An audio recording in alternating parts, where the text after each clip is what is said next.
y él es docente de lengua y cultura guaraní. Y es cualquier la profesora guaraní. Y él dice, claro.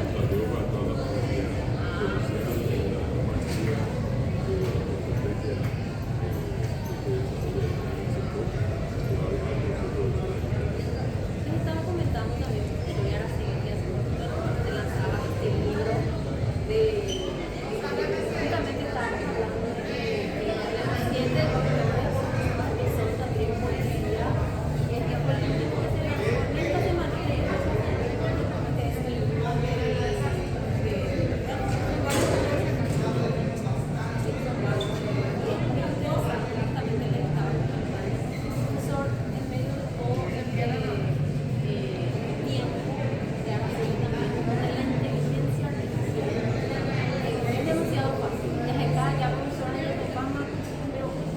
¿qué te parece a vos esto de la evolución de la tecnología y cómo lo comparamos en este tiempo hoy con agarrar?